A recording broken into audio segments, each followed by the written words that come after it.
نحمده ونصلي على رسوله الكريم اما بعد فاعوذ بالله من الشيطان الرجيم بسم الله الرحمن الرحيم سورة البقرہ آیت نمبر 183 سے يا أيها الذين آمنوا كتب عليكم الصيام كما كتب على الذين من قبلكم لعلكم تتقون أياما معدودات فمن كان منكم مريضا أو على سفر فعدة من أيام أخر وعلى الذين يطيقونه فدية طعام مسكين فمن تطوع خيرا فهو خير له وأن تصوموا خير لكم إن كنتم تعلمون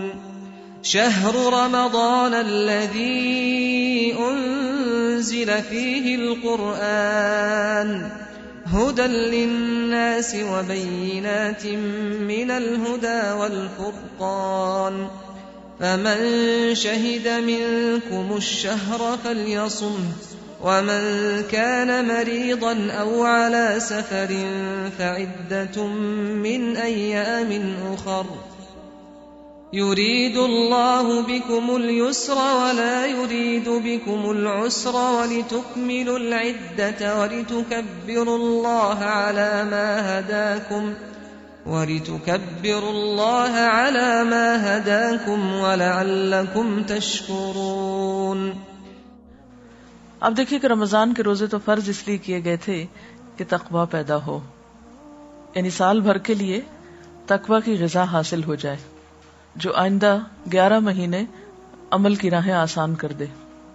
تو آپ کیا سمجھتے ہیں کہ روزے کا مقصد پورا ہوا جس کے لیے یہ سب فرض کیا گیا تھا اور جس ٹریننگ سے گزارا گیا؟ کیا اس کا کوئی نتیجہ بھی نکلا؟ تقوی کو آپ ڈیفائن کس طرح کرتے ہیں؟ کیا چیز ہے تقوی؟ اللہ تعالی کا احساس. اور کیا ہوتا ہے تقوی؟ کیونکہ ہمارے تو دین کی بنیاد ہی اس پر ہے نا. اعمال کی اصلاح کا دار و مدار جو ہے وہ تقوی پر ہی ہے، اور جب تک وہ نہیں ہے ظاہری طور پر ہم جتنے بھی بڑے بڑے کام کرتے رہیں ان کا کچھ فائدہ ہی نہیں ہے. ہاں، اور کیا ہوتا ہے تقوی؟ دل کی کیفیت ہے، اچھائی برائی کا میزان دیتی ہے وہ کیفیت. اللہ تعالی کی نگاہ سے خود کو پرکھنا کہ کیا یہ کام اس کو بھی پسند آئے گا یا آ رہا ہے یا اس کے نزدیک بھی کسی قیمت کا ہے. میرے نزدیک تقوی شعور کی اعلیٰ ترین کیفیت کا نام ہے، اعلیٰ ترین شعوری کیفیت کا نام ہے، یعنی انسان کا شعور جو جاگ اٹھتا ہے. فَإِذَا هُمْ مُبْصِرُونَ کی جو کیفیت ہے کہ انسان کو نیکی کے مواقع نظر آنے لگتے ہیں، اپنی غلطیاں نظر آنے لگتی ہیں. گویا دوسرے معنوں میں غفلت سے نکلنے کا نام ہے، غفلت سے باہر آنے کا.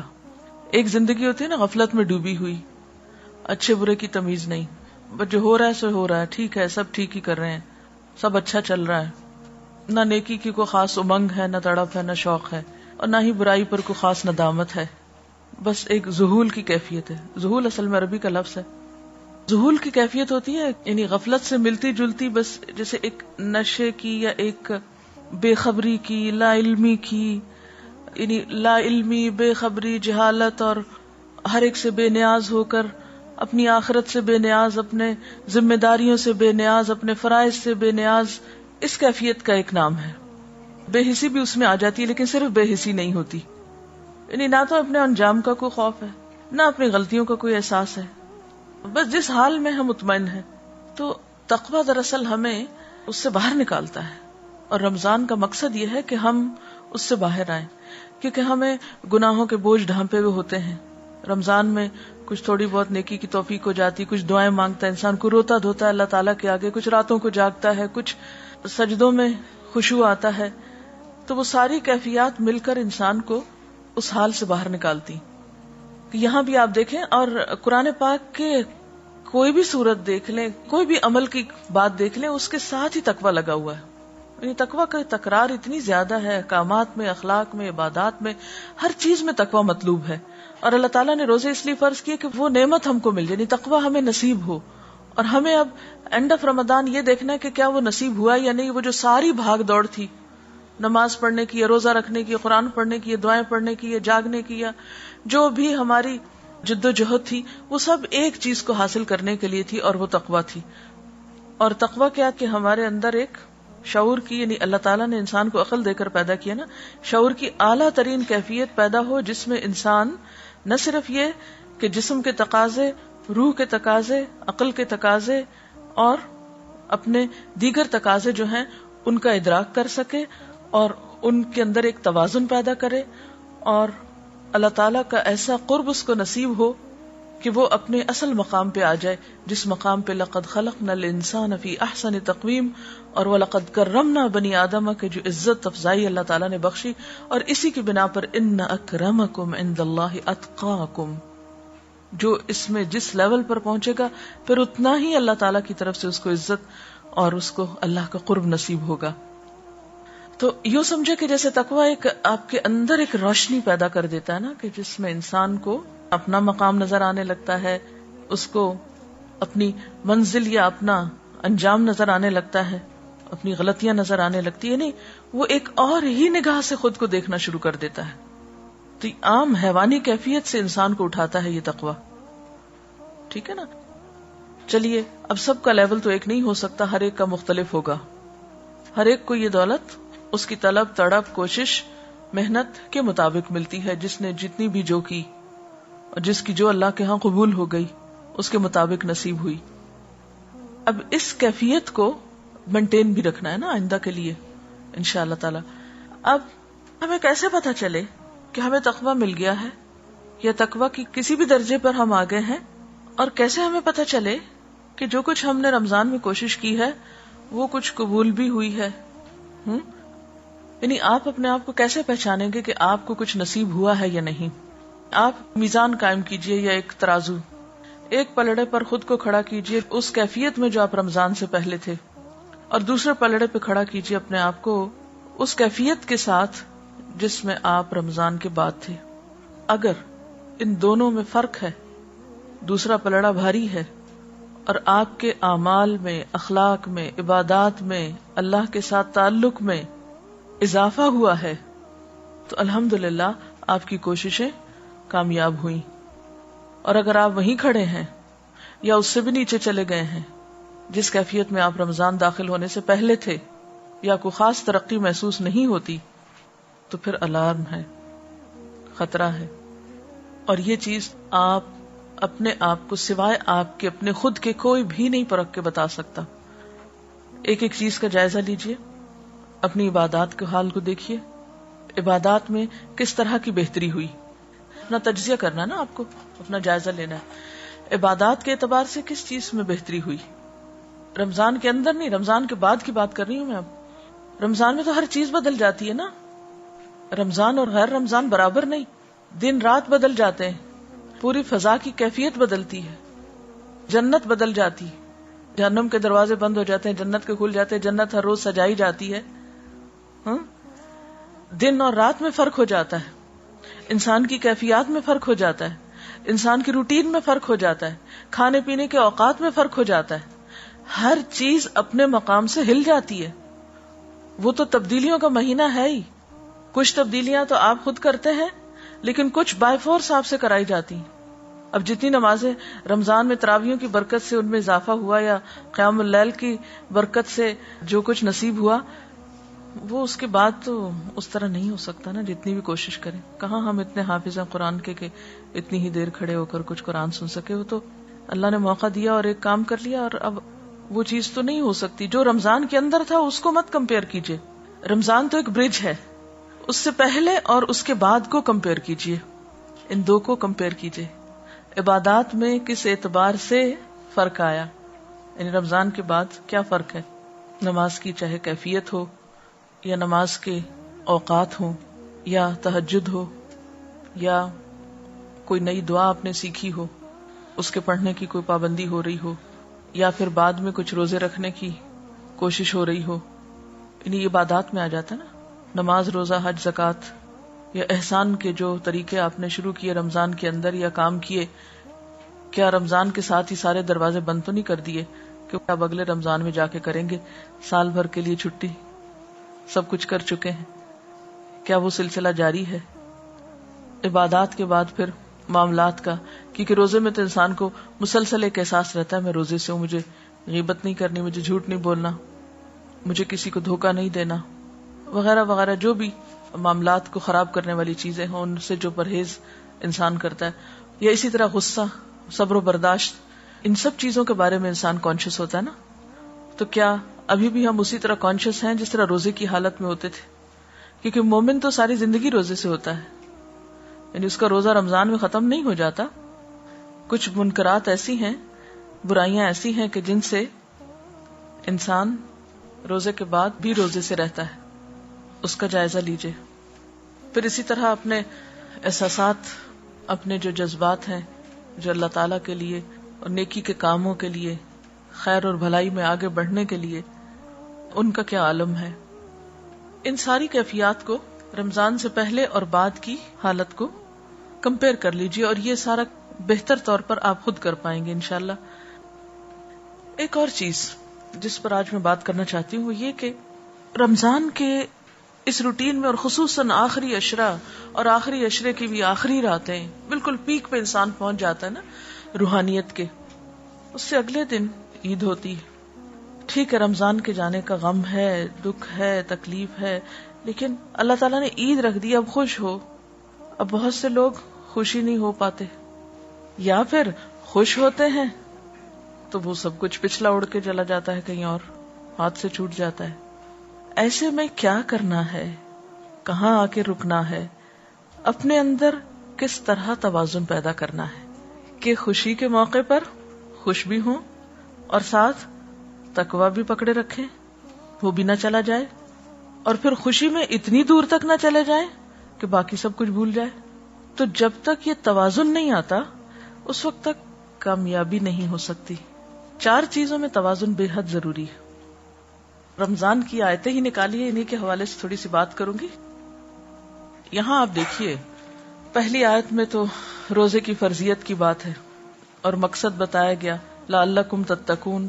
پھر ایام معدودات گزر گئے، جن کے رہ گئے وہ دوبارہ رکھ لیں. اچھا، پھر شہر رمضان الذی انزل فیہ القرآن، یہ بھی ہو گیا. خوب خوب قرآن سے تعلق، اچھی اچھی خبریں، خوب خوب دورہ قرآن. اور اس کے بعد کچھ بیچارے مریض، مجبور، مسافر نہیں کرا سکے. اب آیت کے آخر میں دیکھیے، وَلِتُكْمِلُوا الْعِدَّةَ وَلِتُكَبِّرُوا اللَّهَ عَلَى مَا هَدَاكُمْ وَلَعَلَّكُمْ تَشْكُرُونَ.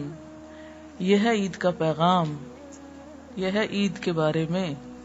دیکھیے کہ جب گنتی پوری ہو جائے نا، وَلِتُكْمِلُوا الْعِدَّةَ، گنتی پوری کرو.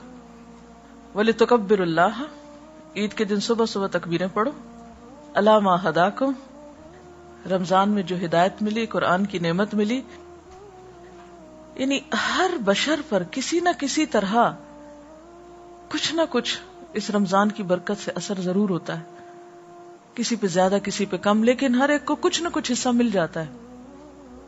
کوئی تراویح میں سن لیتا ہے، کوئی کہیں سن لیتا ہے، کوئی کسی طرح، کوئی کسی طرح. تو یہ جو علامہ ہداکم ہے، یہ خصوصی طور پر اس قرآن کی نعمت کے ملنے کے ذکر پر ہے نا. اسی آیت کے شروع میں جو ہے ہدی للناس وبینات من الہدی، دوبارہ پھر ہدایت کی بات، والفرقان. یعنی ایک تو تم نے روزوں کی گنتی پوری کر لی، دوسرے تم نے قرآن سے تعلق کے ساتھ ہدایت حاصل کی یا نیکی میں آگے بڑھے. تو اب عید کے دن کیا کرو؟ اللہ کی بڑائی بیان کرو اور شکر ادا کرو، منہ بسور کے ناشکری نہ کرو. کیونکہ بہت سے لوگ عید کے دن بھی، آج تو دل ہی نہیں لگ رہا، روزہ ہی نہیں ہے، کیا عید اداسی لے کر آئی ہے، ایسی باتیں کرتے ہیں. ایسی باتیں نہیں کرنی چاہیے. کتنا بڑا امتحان ہے نا، پوری روحانیت میں ڈوبے ہوئے ہوتے ہیں. اب اچھے کپڑے پہنو، اچھا کھانا پکاؤ، گھر سجاؤ، عید پڑھنے جاؤ، ملاقاتیں کرو، مہمانوں کو سرو کرو. وہ کیا ہوا، میں صبح اٹھتی تھی، کیا روٹین تھی، کیا سہانے دن تھے، سب گزر گئے، سوگ منا رہے ہیں بیٹھ کے. بہت سے ریلیجس لوگ، دیندار لوگ جب دین کا یہ نمونہ پیش کرتے ہیں تو گھر والے بھی اوفینڈ ہونے لگتے ہیں اور رشتہ دار بھی پریشان ہونے لگتے ہیں. پھر وہ کہتے ہیں توبہ ہماری ایسے دین سے جو ہم اس کے قریب آئیں. یہ تو معلوم نہیں کیا عجیب مخلوق بن گئے. اور پھر ہم خود روحانیت میں ڈوبے ہوتے ہیں تو بچوں کا حق بھی مار دیتے ہیں، ان کو بھی کپڑے نہیں بنا کے دیتے، یا ان کو بھی مہندی نہیں لگاتے. یہ نہیں کرنا. عید کو عید سمجھنا ہے.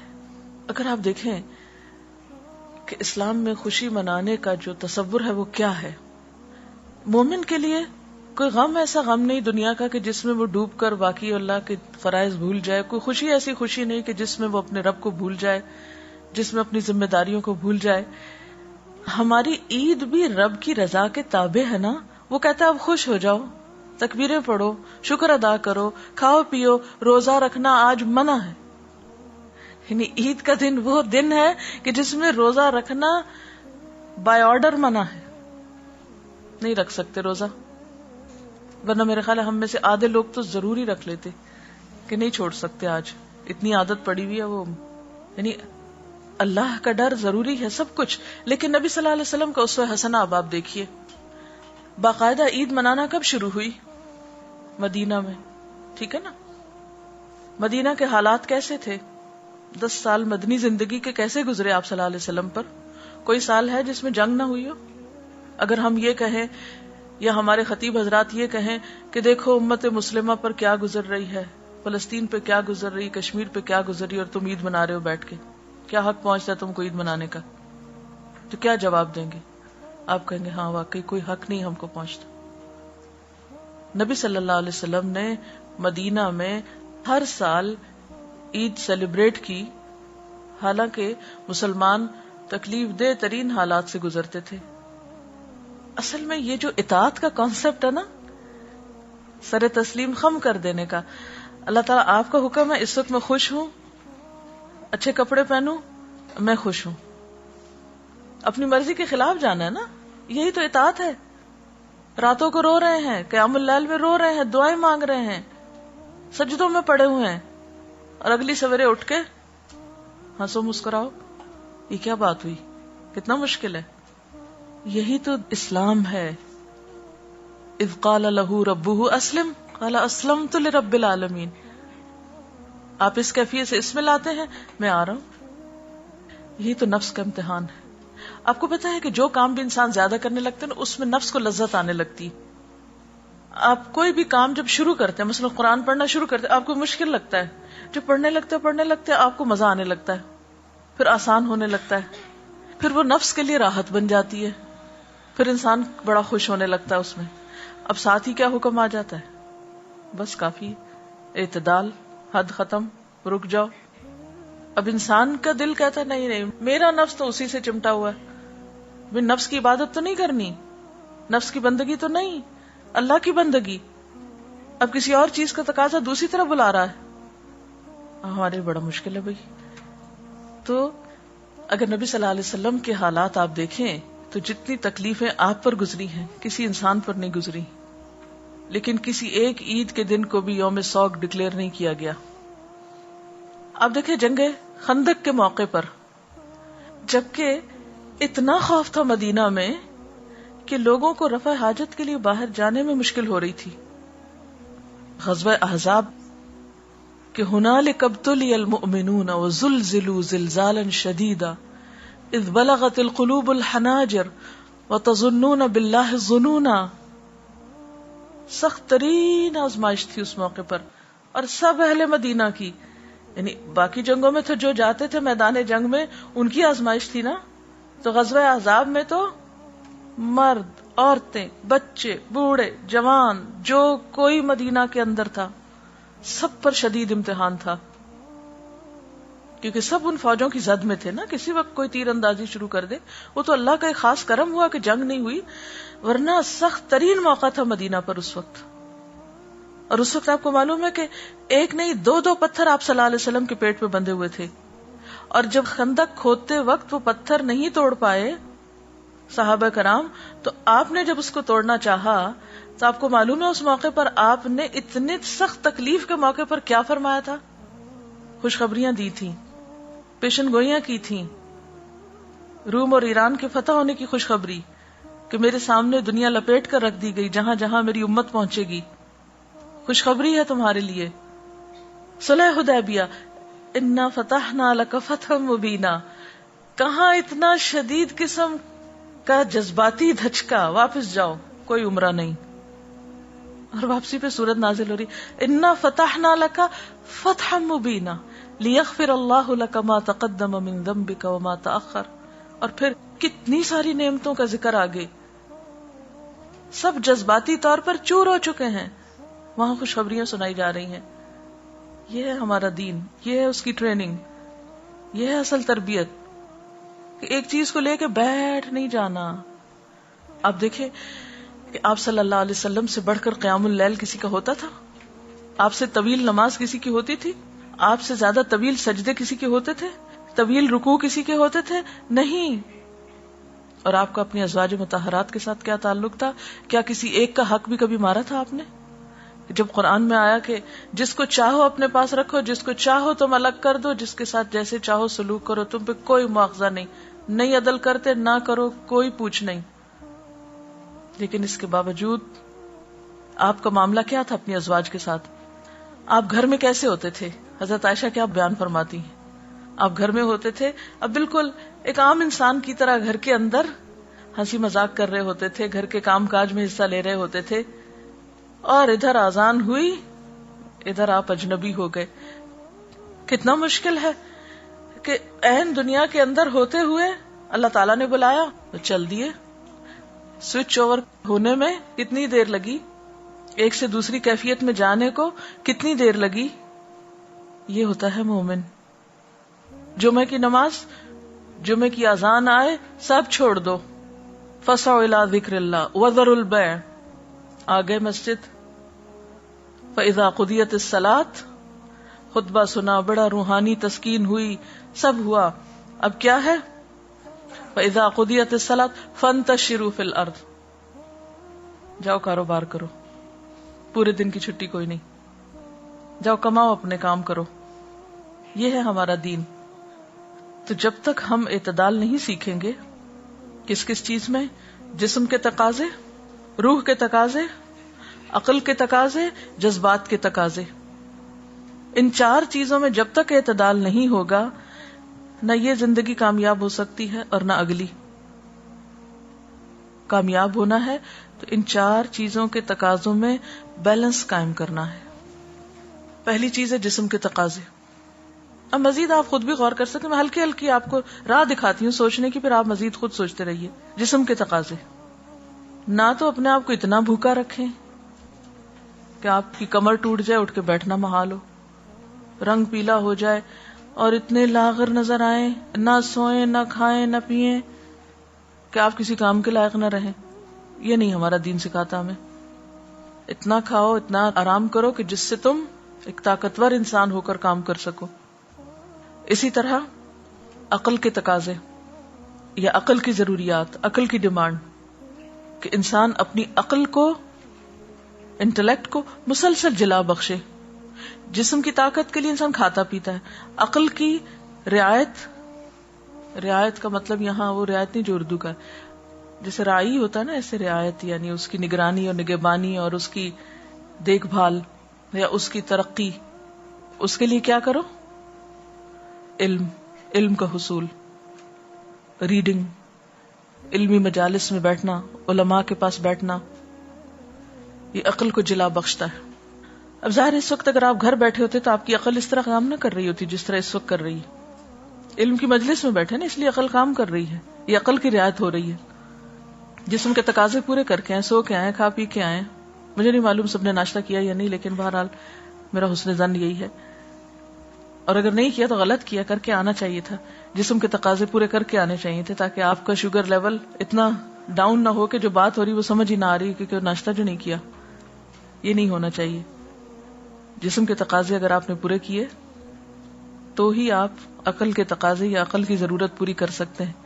صحیح طور پر سننے کے لائق ہیں، ابزارب کرنے کے لائق ہیں، اس کو انالائز کرنے کے لائق ہیں، بہتر سے بہتر کام کر سکتے ہیں۔ حکمت انسان کو علم کے راستے سے ہی نصیب ہوتی ہے۔ اگر آپ علم سے دور ہیں تو آپ میں حکمت بھی نہیں ہے، اسی لیے حکمت اور علم کا لفظ ہے نا آلٹرنیٹ کے طور پر بھی یوز ہوتا ہے۔ اب یہ نہیں کہ بیٹھے ہیں یہاں مزہ آنے لگا ہے پڑھنے پڑھانے میں، اب پھر یہ بیٹھے ہی رہے، نہیں، یہاں سے اٹھنا ہے۔ جذبات کے تقاضے، گھر والوں کی یاد ہے، بچے ہیں، شوہر ہیں، بہن بھائی ہیں، ماں باپ ہیں، جو بھی، یہ سارے ہمارے جذباتی تقاضوں کو پورا کرتے ہیں نا۔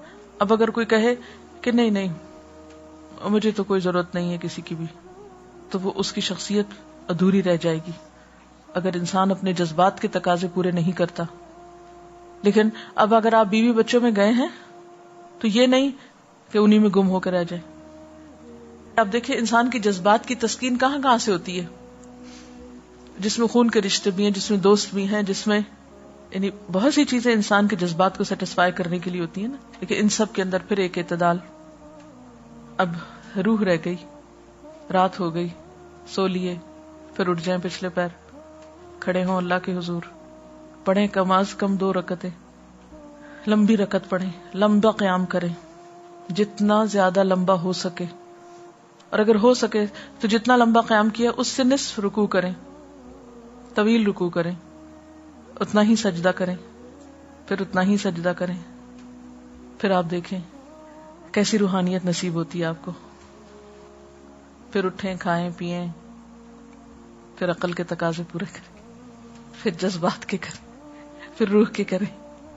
یہ ٹائم ٹیبل ہونا چاہیے آپ کا۔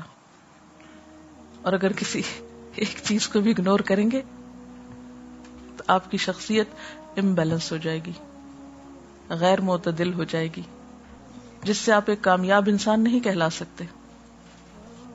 اور مومن کے لیے اس میں سے ہر تقاضے کو پورا کرنے کا اجر ہے۔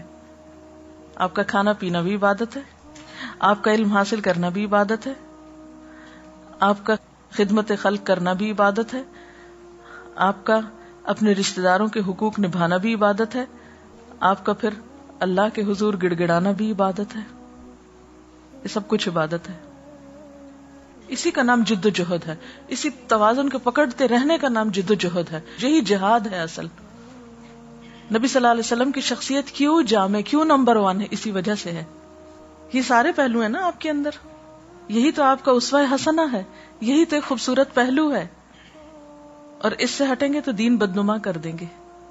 کسی ایک چیز کو بھی اگر آپ کنڈیم کریں گے یا چھوڑ دیں گے، یہ الگ بات ہے کہ کبھی ایک پہلو غالب آنے لگتا ہے، کبھی دوسرا، کبھی تیسرا، بعض اوقات مختلف چیزوں کے مختلف تقاضے ہوتے ہیں، کچھ حالات ہوتے ہیں، لیکن آپ نے ہر موقع پر، انتہائی پریشانی پشیمانی کے موقع پر بھی میکسیمم اعتدال قائم رکھا ہے۔ جتنا اپنے آپ پر کنٹرول ہوگا نا، جتنا سبمیشن کا جذبہ ہوگا، جتنا اللہ کی رضا پہ راضی ہونے کا جذبہ آ جائے گا نا، اللہ کی رضا ہے اس میں کہ شوہر کی اطاعت کرو، میں راضی ہوں، مجھے اپنے نفس کی تو نہیں کرنی، کیونکہ ہم تو موڈ کے غلام ہوتے ہیں نا۔ ہم نماز بھی اچھی اس وقت پڑھیں گے جب ہمارا موڈ اچھا ہوگا نا، ہم کتاب کو اس وقت پڑھیں گے، ریڈنگ کب کرتے ہیں جب ہمارا موڈ ہو کچھ پڑھنے کا، اس کے علاوہ نہیں۔ کسی سے ملے ملائیں گے کب؟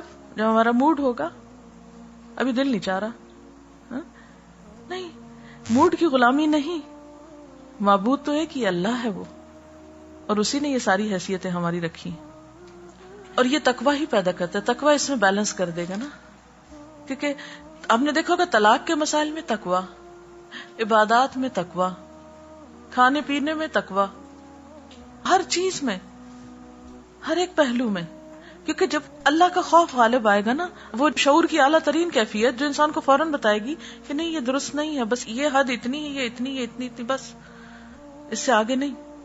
نہ تو انسان صرف کام و دہن کا غلام بن کے رہ جائے کہ صرف اس کی زندگی میں کھانا پینا اور جسمانی تقاضے ہی ہوں، پہننا اوڑھنا، شادی بیاہ بس، یا جذباتی کے تقاضے ہوں، نہیں۔ یا پھر انسان جسم اور جذبات کو ایک طرف چھوڑ کے صرف روح اور عقل کے پیچھے پڑ جائے، اس سے بات نہیں بنے گی۔ اب تھوڑی سی اگر آپ کی تھنکنگ کلیئر ہوئی ہے نا، تو اب آپ اس پیٹرن پہ سوچیں گے نا انشاءاللہ۔ مثلا دن کو آپ ان حصوں میں بانٹ لیجئے، یا پھر آپ مینٹلی اس میں لے آئیے اپنے آپ کو کہ ہاں مجھے یہ بھی کرنا ہے، یہ ضروری ہے، یہ ضروری ہے، یہ کرنا لازم ہے، یہ کرنا ثواب ہے، یہ کرنا باعث اجر ہے. تو پھر آپ دیکھیں گے کہ ہر ایک کو ڈھلنے میں مشکل نہیں ہوگی. جب ہمارا بیلنس بگڑتا ہے نا ہماری سوچ کا، سب سے پہلے تو کہ جس میں ہم کچھ کاموں کو زیادہ کار ثواب سمجھ لیتے ہیں اور کچھ کاموں کو ہم بیکار سمجھ لیتے ہیں، تو پھر اس سے کیا ہوتا ہے کہ پھر ہم کچھ کاموں کے قریب بھی نہیں پٹکتے اور کچھ کو ہم اپنے اوپر بہت حاوی کر لیتے ہیں. جب دنیا میں ہوتے ہیں خوب دنیا میں ہوتے ہیں، جب دین میں آتے ہیں بالکل ہی دنیا چھوڑ بیٹھتے ہیں. تو یہ اگرچہ مشکل ہے لیکن حدود میں رکھ کے ممکن ہے. اور پھر اصل چیز تو اسوہ حسنہ ہے، وہاں دیکھتے جائیے کیا ہوا، سب کچھ ٹھیک ہو جائے گا. اوکے، سبحانک اللہم و بحمدک نشہد ان لا الہ الا انت نستغفرک و نتوب الیک. والسلام علیکم ورحمۃ اللہ وبرکاتہ.